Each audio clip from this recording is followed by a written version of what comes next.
3절이기 때문에 같이 한번 읽어보도록 하겠습니다. 시작. 우리가 여호와께로 돌아가자.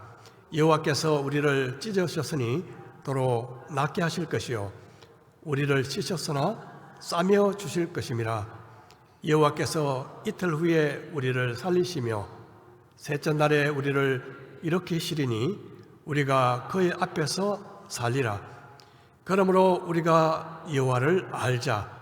힘써 여호와를 알자. 그의 나타나심은 새벽빛같이 어김없나니 비와 같이 땅을 적시는 늦은 비와 같이 우리에게 임하시리라 하니라. 아멘. 제가 초등학교 1학년 때 시골 학교에 다녔는데요. 아주 오래된 그런 일이라 지금도 삼삼하지만 기억나는 것이 있습니다. 그때는 뭐 가방도 없고 해가지고 그냥 아마 여러분 제 나이 또래 되시는 분들은 아마 경험했을지도 모르겠습니다. 가방이 없어가지고 보자기에 책을 싸서 허리에 이렇게 둘러매고요. 고무신을 신고 논밭을 뛰어다니면서 학교에 등교했던 그런 기억이 있습니다. 제가 다녔던 그 시골 학교는 아주 작은 학교였는데요. 그 학생 수가 많지 않아서 각 학년에 한 반씩밖에 없었습니다. 1학년 한 반, 2학년 한 반. 그러니까 제가 초등학교 1학년 때 한 10명 정도로 기억이 됩니다. 1학년 반이요. 한 10명 정도. 10명 중에서 제가 뭘 했는지 아십니까? 제가 반장을 했습니다. 제가 반장이 된 이유는 제 아버지가 그 학교 2학년 담임 선생님이었기 때문에 제가 반장을 했습니다. 한 번은 수업 도중에 그 1학년 때요. 그 담임 선생님이 칠판에 뭐 쓰시다가 분필이 떨어져 버렸어요. 그래서 저를 부르더니 옆반에 가서 네 아버지한테 분필 좀 오더라. 그렇게 시키시더라고요. 그래서 제가 이제 벌떡 일어나서 아무 생각 없이 바로 옆반이거든요. 1학년, 2학년, 3학년 한 반밖에 없으니까 문을 막 여니까 수업 도중에 갑자기 문을 딱 여니까 제 아버지도 깜짝 놀라시고 학생들도요 놀라가지고 동그랗게 막 저를 다 쳐다보고 있는 거예요. 저는 아랑곳 없이 이렇게 이야기했습니다. 아버지, 분필 좀 주이소. 아주 사투리로. 여러분 사투리 잘 모르시는 분은 좀 헷갈릴 텐데 아버지 분필 좀 달라는 그런 이야기죠.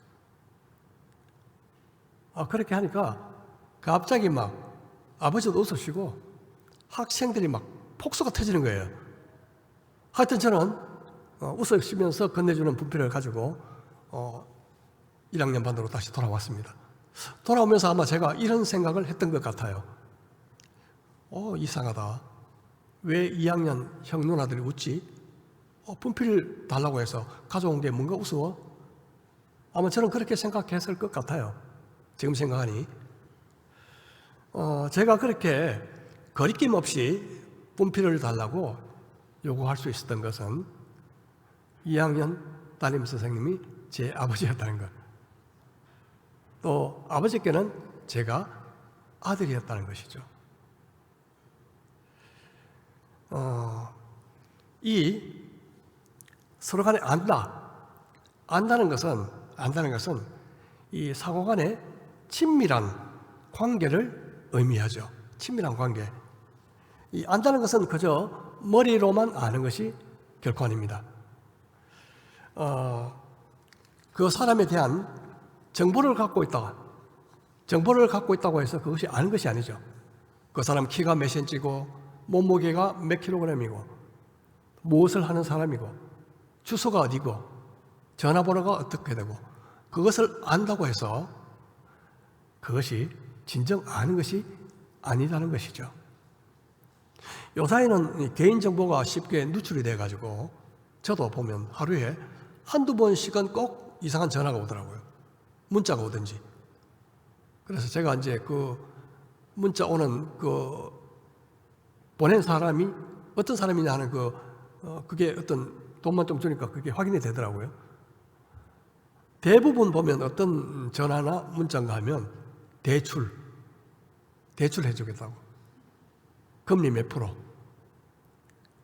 제가 그런 이제 문자를 받으면요, 바로 수신 차단, 그리고 삭제를 눌러버립니다. 그런데도 계속 오더라고요. 그거 말고. 자, 과연 이런 것이 그들이 나에 대해서 알고 있다? 저는 그들을 전혀 모르거든요. 이것은 실제로 아는 것이 아니죠. 안다는 것은 단순히 상대방에 대한 정보를 가지고 있다는 것이 아니고 관계를 맺고 있다는 것이죠. 관계를 맺고 있다. 이것이 안다는 뜻이죠. 요한복음 17장 3절에서 예수님이 이렇게 말씀하십니다. 요한복음 17장 3절, 영생은 곧 유일하신 참 하나님과 그가 보내신 자 예수 그리스도를 아는 것이니이다. 하나님 아버지와 예수 그리스도를 아는 것이 영생이다. 이때 안다는 이 말은 헬라어로 기노스코라는 단어입니다. 기노스코. 이것은 경험적으로 안다. 경험적으로 안다. 인격적으로 안다. 그리고 친밀함으로 안다. 이런 뜻이죠. 하나님께서 천지를 만드신 창조주시다. 예수님께서 십자가에 못 박혀 돌아가셨다. 이것을 안다고 영생을 얻겠습니까? 아니죠. 하나님과 예수 그리스도를 인격적으로 알 때만 영생을 얻게 된다는 것이죠. 예수님을 인격적으로 안다. 이게 무슨 말이겠습니까? 이것은 예수님을 믿어서 내 마음속에 구주와 주인으로 영접한다는 뜻이죠. 마치 신랑과 신부가 상대방을 남편과 또 아내로서 서로 받아들이고 영접하는 것과 마찬가지인 것이죠. 이렇게 될 때 서로 부부가 되는 것이 아닙니까? 우리가 보면 부부가 되기 전에 아는 것과 부부가 된 이후에 아는 것은 엄청난 차이가 있습니다. 부부가 되고 나면요, 결혼하기 전에 못 봤던 그런 결점들이 하나 둘 눈에 띄기 시작하죠.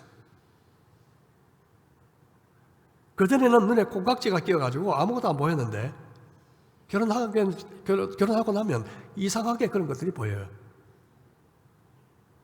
그럼에도 불구하고 서로 용납하면서 서로 사랑하는 것, 이것을 통해서 자라가게 되잖아요. 결혼 생활이. 자, 이처럼 부부가 되어 아는 것, 바로 이런 것들이 바로 기노스코, 바로 아는 것이라는 거죠. 그 인격적인 알매라는 것은 일방적이 아니라 상호간의 알매입니다. 다시 말해서 나는 상대방을 안다 그렇게 생각했는데 상대방은 나를 모른다. 그러면 그게 알매 아니잖아요. 인격적인 관계가 아니죠. 예수님께서 한 번은 10처녀의 비유를 하셨는데요. 새 신랑을 맞으러 간 10처녀 가운데 5처녀는 어둠을 밝힐 등불에 필요한 기름을 미리 준비했습니다. 하지만 5처녀는 준비하지 않았죠. 이 준비하지 않은 이 5처녀는 준비한 처녀들에게 우리에게 기름을 빌려달라 그렇게 부탁하지만 그들은 우리도 쓸 것이 부족할 것 같다. 밖에 나가서 살아. 그래서 이 5처녀는 할 수 없이 기름을 구하러 밖으로 나가게 되죠. 바로 때마침 신랑이 도착하고 혼인집의 문이 닫혀버렸습니다. 뒤늦게 도착한 이 5처녀가 문을 두드리면서 그렇게 호소하죠. 주여, 주여, 우리에게 문을 열어주소서. 그때 이런 대답이 돌아옵니다. 진실로 너희에게 이르노니 내가 너희를 알지 못하노라. 나는 안다고 생각하는데 주님이 모른다. 이 얼마만큼 황당하고 그리고 큰 낭패고 또 비극이겠습니까? 주님이 모르신다. 그렇게 하시는 인생은 버림받은 인생이죠. 구원받지 못한 인생이죠. 고린도후서 13장 5절에서 이렇게 말씀합니다. 너희는 믿음 안에 있는가? 너희 자신을 시험하고 너희 자신을 확정하라. 예수 그리스도께서 너희 안에 계시는 줄을 너희가 스스로 알지 못하느냐? 너희가 스스로 알지 못하느냐? 그렇지 않으면 너희는 버림받은 자니라. 교회에 오랫동안 다녔다고 해서 하나님이 나를 아신다, 반드시 그렇게 말할 수 없습니다. 예수님을 인격적으로, 개인적으로 영접해야만 하나님의 자녀가 되어 하나님의 아신 바가 되는 것이죠. 여러분 속에 예수님이 계십니까? 그렇지 않다면 이 시간 그분을, 예수님을 나의 주인과 구주로 믿고 영접하시기를 바랍니다. 마음속으로 이렇게 기도하시면 되죠.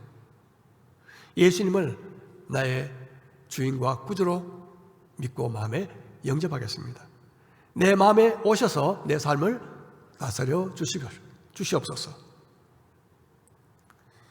이 자리에 계신 모든 분들이 예수님을 인격적으로 알므로 구원받은 인생 되기를 주의 이름으로 축복합니다. 그런데 또 이런 경우도 있죠. 어떤 경우인가 하면 주님은 나를 잘 아시는데 정작 우리가 주님을 잘 모를 때, 주님은 우리를 다 잘 아시죠. 우리가 주님을 잘 몰라. 요한복음 14장에 보면 제자 빌립이요, 예수님께 나아가서 하나님 아버지를 좀 보여주십시오, 그렇게 말씀드립니다. 그때 예수님께서 이렇게 말씀하셨습니다. 요한복음 14장 9절입니다. 예수께서 이르시되 빌립아, 내가 이렇게 오래 너희와 함께 있어되 내가 나를 알지 못하느냐? 나를 본 자는 아버지를 보았거늘 어찌하여 아버지를 보이라 하느냐? 빌립은 거의 예수님을 3년 가까이 따랐지만 하나님 아버지와 예수님과의 관계에 대해서 잘 몰랐습니다. 예수님은 빌립을 잘 알고 계셨지만 빌립은 그렇지 못했다는 것이죠. 자, 이런 상태를 우리가 어떻게 다른 말로 표현한다면 영적인 미성숙이다, 그렇게 표현할 수 있지 않을까 싶습니다.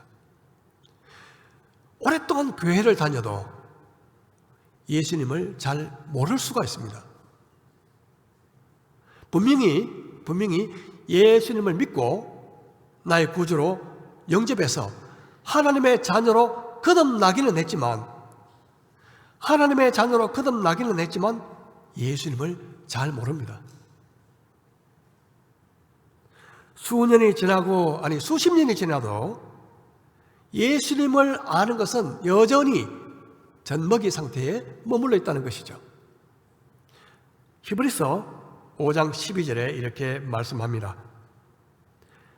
때가 오래되었으므로 너희가 마땅히 선생이 되었을 터인데 너희가 다시 하나님의 말씀의 초보에 대하여 누구에게서 가르침을 받아야 할 처지이니 단단한 음식은 못 먹고 젖이나 먹어야 할 자가 되었도다.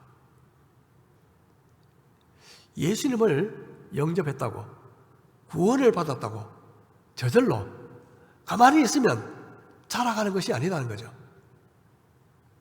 어떻게 해야 됩니까?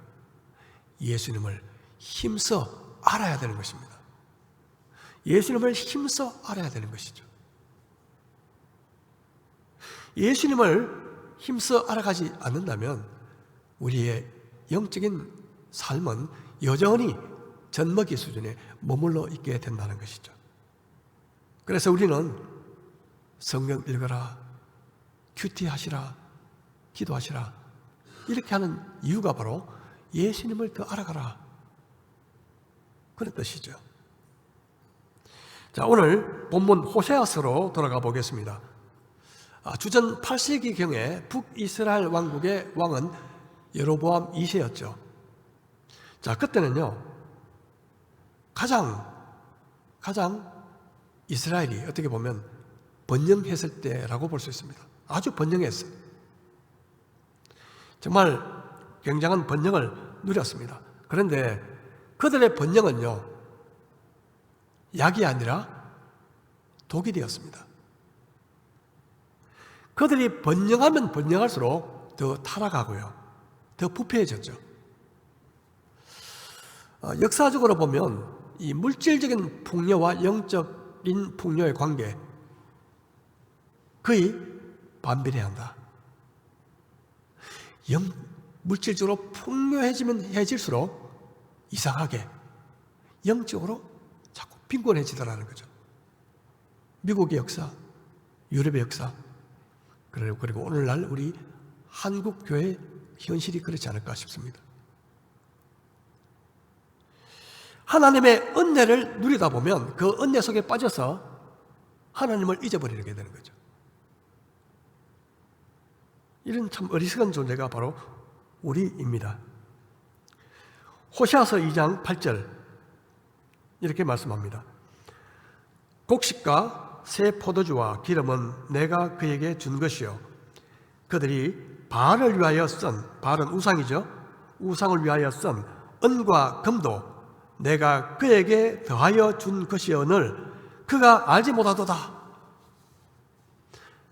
비록 하나님의 백성이라 할지라도 하나님을 잊어버리면 우리에게 주사, 후히 주사 누리게 하시는 것들, 그리고 심지어 우상에게 바치는 은과 금, 이조차도 하나님이 주셨다는 것을 알지 못한다는 뜻이죠. 영적인 빈곤은 하나님과의 인격적인 관계를 소홀할 때 찾아오게 되는 것입니다.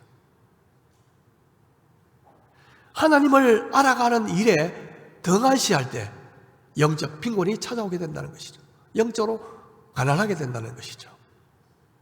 그러므로 우리는 하나님을 힘써 알아야 합니다. 하나님을 힘써 알아야 된다. 자, 그러면 하나님을 힘써 알기 위해서 먼저 가져야 할 중요한 한 순서가 있습니다. 그게 뭘까요? 우리 호세아서 6장 1절 다시 같이 한번 읽어보도록 하겠습니다. 시작. 오라 우리가 여호와께로 돌아가자.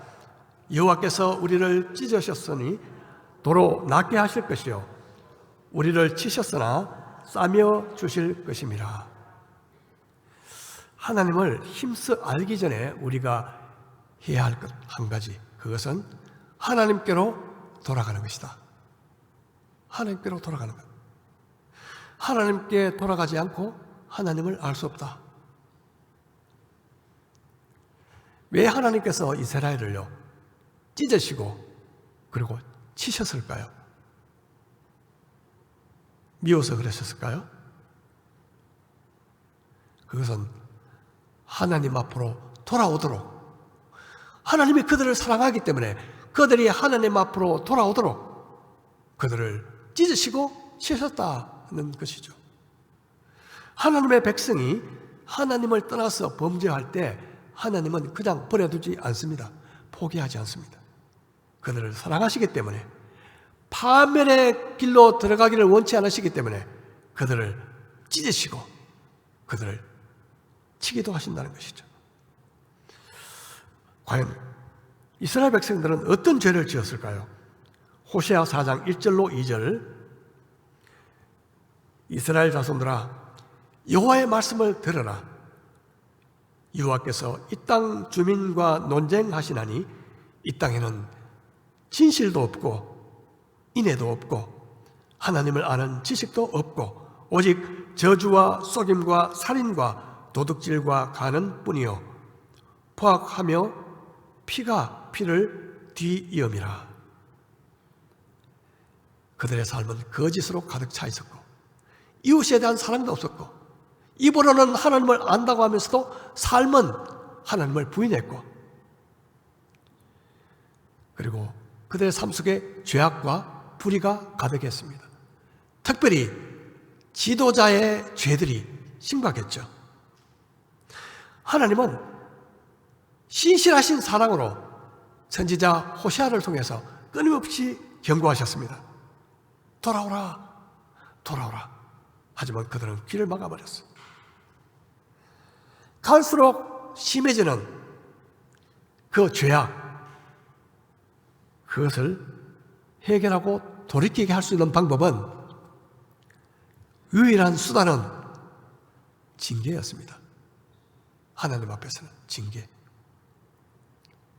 그들을 찢고 그들을 치셔서 그들이 스스로 상처를 깨닫고 하나님 앞으로 돌이키도록 하신 것이죠. 그런데 하나님께 맞은 상처는 누가 치료할 수 있을까요? 사람이 치료할 수 있을까요? 아닙니다. 오직 하나님만이 치료하실 수 있습니다. 하나님께서 우리를 돌이키시도록 가하신 상처는 그 누구도 치료할 수 없습니다. 하나님만이 치료하실 수가 있습니다. 우리도 종종 이런 상황을 만나기도 하죠. 하나님을 잊어버리고 내 멋대로 살다가 어느 날 찢어지고 매를 맞아 상처를 입는 경우를 우리는 경험합니다. 이때 하나님께 돌아가야 하죠. 하나님께. 왜? 치료하시는 분은 오직 하나님이시기 때문에. 이 길만이 회복의 길입니다. 다른 길은 없습니다. 하나님께 돌아가야 합니다. 자, 욥기 5장 17절 18절 보겠습니다. 볼지어다 하나님께 징계받는 자에게는 복이 있나니 그런즉 너는 전능자의 징계를 업신여기지 말지니라. 하나님은 아프게 하시다가 쌓아내시며 상하게 하시다가 그의 손으로 고치시나니. 하나님의 징계는 벌이 아닙니다. 잘못을 바로 잡으시려는 하나님의 엄한 사랑인 것입니다. 하나님의 엄한 사랑, 이것이 바로 징계죠. 사랑에는요, 부드러운 사랑이 있고 엄한 사랑이 있죠. 이 부드러운 사랑은 주로 어머니의 사랑을 연상시키고 엄한 사랑은 아버지의 사랑을 연상시키죠. 여러분, 자녀를요 늘 부드러운 사랑으로만 대해 보십시오. 아이가 어떻게 되겠어요? 아이가 나약해지고요, 약해지고, 그리고 스스로 뭔가 할 수 없는, 통제되지 않는 그런 아이가 되기 쉽다는 것이죠. 그래서 아이를 키울 때 우리는 엄한 사랑이 필요합니다. 엄한 사랑. 저희들이 이제 아이를 키울 때 보면, 아내나 저나요, 보면 이 한쪽에 치우칠 경우가 많았습니다. 때로는 너무 부드럽게만 사랑했고요. 때로는 과하게 징계할 때도 있었습니다. 우리가 불완전하기 때문에 그랬습니다. 그러나 하나님은 부드러운 사랑과 엄한 사랑 두 가지, 완벽한 사랑, 완전한 사랑을 갖고 계신 분이 바로 하나님이십니다. 6장 2절을 보겠습니다. 우리 같이 한번 읽어볼까요? 시작. 여호와께서 이틀 후에 우리를 살리시며 셋째 날에 우리를 일으키시리니 우리가 그의 앞에서 살리라. 이틀 후에 살리시고 셋째 날에 우리를 일으키시리니. 이것은 예수님의 부활을 의미하는 말씀은 아닙니다. 이 말씀은 히브리적 표현으로 보면 빠르다는 의미가 담겨 있는 것이죠. 다시 말해서 하나님께서 속히 치료해 주신다. 빨리 치료해 주신다. 우리가 하나님 앞으로 돌아가기만 하면 하나님은 우리가 받은 그 상처를 속히 치료해 주시기를 원하신다. 우리가 하나님을 떠나서 수십 년 동안 받은 그 깊은 상처를 할지라도 하나님은 수일 안에, 아니 단숨에 치료해 주실 수 있는 분이시다. 그런 말씀인 거죠.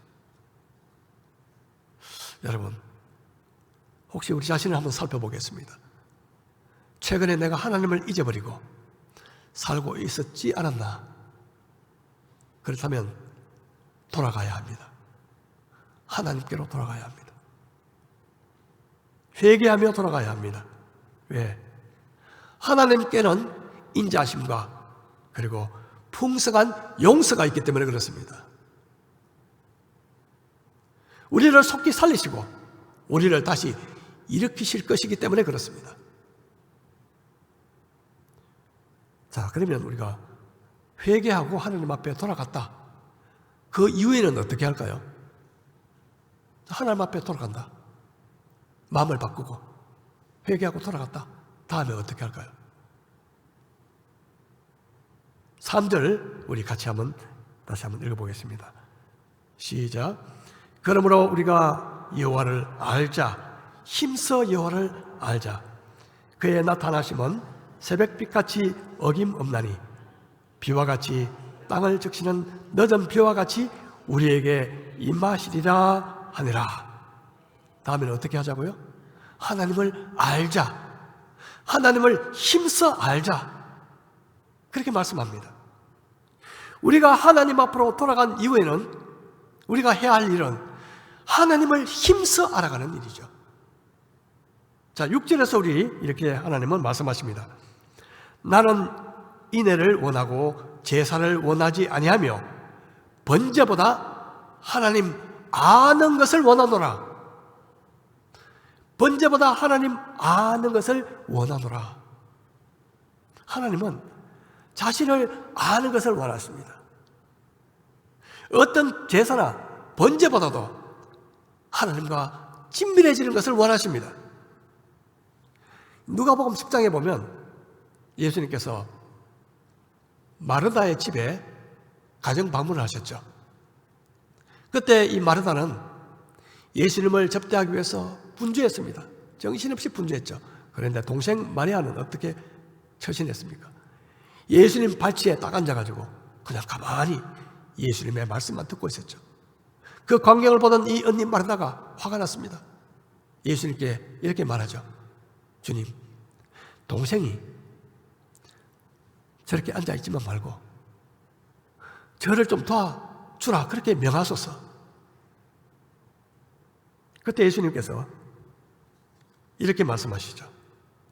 마르다야, 마르다야, 내가 많은 일로 염려하고 근심하지만 몇 가지만 하든지 혹은 한 가지만이라도 족하니라. 마리아는 이 좋은 편을 택하였으니 빼앗기지 아니하리라. 예수님은 마리아가 선택한 것을 좋은 것이다 그렇게 말씀하셨죠. 그렇다고 마리아는요 늘 예수님 발치에만 앉아있지는 않았습니다. 가장 결정적인 순간에 너무나 놀라운 섬김을 한 그런 여인이었죠. 예수님이 붙잡히시기 바로 직전에 귀한 향유 옥합을 깨뜨려서 주님께 부음으로 예수님의 장례를 예배했던 여인, 바로 그가 마리아죠. 예수님을 잘 아는 사람이 예수님을 잘 섬길 수가 있다는 것이죠. 예수님을 잘 아는 사람이 예수님을 잘 섬길 수 있다.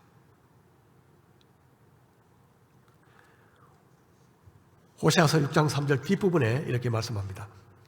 그가 나타나시면 새벽 빛같이 어김없나니 비와 같이 땅을 적시는 늦은 비와 같이 우리에게 임하시리라.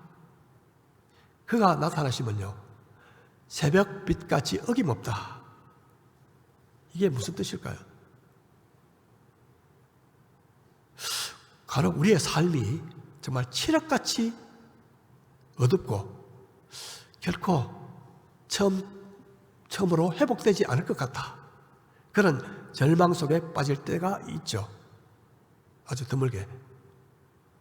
내가 지금 겪고 있는 이 고생과 고난이 아마 죽을 때까지 계속될 거야 하는 그런 엄청난 좌절감, 그런 좌절감을 가질 때가 있습니다. 하지만 여러분, 밤이 아무리 짙어도요, 밤이 아무리 어두워도 뭐가 찾아오죠? 새벽이 찾아옵니다. 새벽이 찾아오죠. 자, 이와 같이 하나님은 자기를 힘써 아는 자에게, 하나님을 구하고 찾는 자에게 반드시 어김없이 찾아오신다. 이 사실은요, 종종 인생의 밤을 만나는 우리 인생의 밤을 만나잖아요. 그런 우리에게 언제나 희망을 줍니다. 인생의 해답은 어디에 있습니까? 모든 인생의 해답은요, 나를 찾아오시는 하나님께 달려 있습니다. 나를 찾아오시는 하나님께 인생의 해답이 다 달려 있어요. 하나님을 만나면 해결되죠. 하나님을 만나면 해결됩니다. 새로운 길이 열립니다. 자, 뒷부분에 보면 하나님은 비와 같이 땅을 적시는 늦은 빛같이 우리에게 임하신다, 그렇게 말씀합니다. 이스라엘은 금계와 우기로 이렇게 나눠지죠. 자, 우기는요 10월 11월부터 다음에 3, 4월까지 비가 오는 그 계절이죠. 자, 이 우기는 보통 세 등분을 할 수가 있는데요, 이제 비를 중심으로 해서 이른 비, 그리고 겨울비, 늦은 비, 이렇게 세 등분을 할 수가 있어요. 이른 비는 보통 10월, 11월 그때 내리는 비인데요, 여름 내내 그 메마른 건조한 땅이 굳어졌잖아요. 그때 비가 내리면 땅이 포석포석해지면서 파종이 준비가 되는 것이죠. 파종할 준비가. 이런 비가 굉장히 중요한 거 아닙니까? 그렇기 때문에. 자, 그 다음 겨울비는요, 장맛비죠. 장맛비. 이때 내리는 비는 보통 고대 이스라엘에는 그 비를 모아둬가지고 여름 때 쓰려고 그 빗물을 모아두곤 했죠. 그 다음에 이 마지막 늦은 비는 다음 해 3, 4월. 자, 이때는요, 그 곡식이 마지막 열매를 맺을 때 꼭 필요한 비죠. 열매를 맺게 하기 위해서 꼭 필요한 그런 비죠. 자, 이 이른 비와 늦은 비는 겨울 비에 비해서는 좀 양적으로 보면 좀 그렇게 많지 않았습니다. 그렇지만 이것은 곡식을 거두는 데 있어서 꼭 필요한 비였죠. 자, 이런 비처럼 하나님이 우리에게 임하시겠다, 그렇게 말씀하시는 거죠. 비는 은혜를 상징합니다. 은혜. 하나님은 우리를 치료하실 뿐만 아니라 인생의 가뭄처럼 메마름 가운데 있는 우리 삶 속에 은혜를 부어주시겠다는 뜻이죠.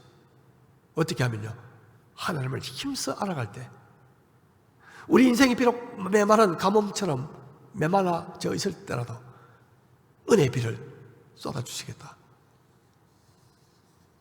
자, 이제 결론을 맺겠습니다. 자, 오늘 호세아서에 보면 이 돌이키지 않는 그 죄악으로 말미암아 하나님의 징계를 받고 상처를 입었던 그 하나님의 백성들, 이스라엘 백성들이죠. 마치 어두운 짙은 밤과 긴 가뭄처럼 도무지 소망이 없어 보이는 그들에게 하나님은 두 가지 해답을 주셨습니다. 두 가지요. 첫 번째 뭐였겠습니까? 여호와께 돌아가자.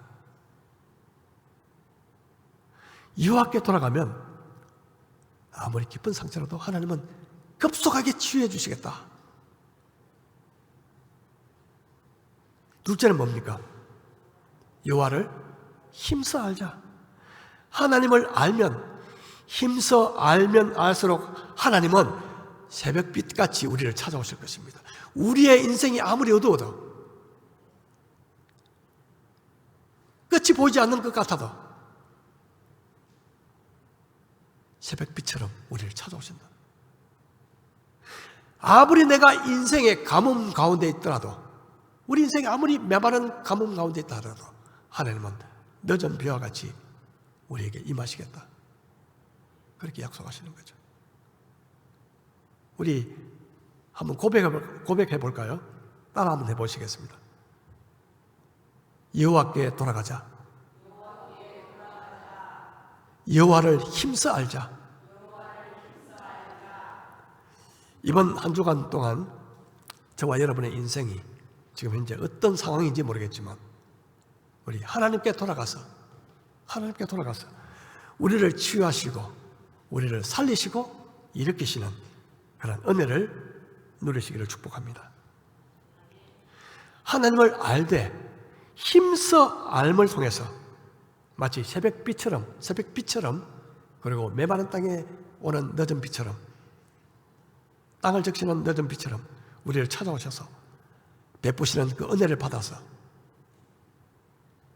인생의 어둠 가운데, 인생의 메마름, 그 가뭄 속에서도 다시 일어나 승리하시는 여러분 되시기를 주의 이름으로 축복합니다. 우리 말씀을 생각하면서 우리 좀 기도하겠습니다. 이 시간 두 가지를 기억하겠습니다. 여호와께 돌아가자. 여호와를 힘써 알자. 저와 여러분이 지금 어떤 상황 속에 있는지 하나님은 아실 겁니다. 하나님께 돌아가야 할 그 상황 속에 있는지, 아니면 하나님을 힘써 알아야 할 그 상황 속에 있는지 이 시간 기도하면서 주님 도와주십시오. 제가 주님께 돌아갑니다. 하나님을 알기 원합니다. 힘써 알고 싶습니다. 고백하며 기도하는 시간 되기를 바랍니다.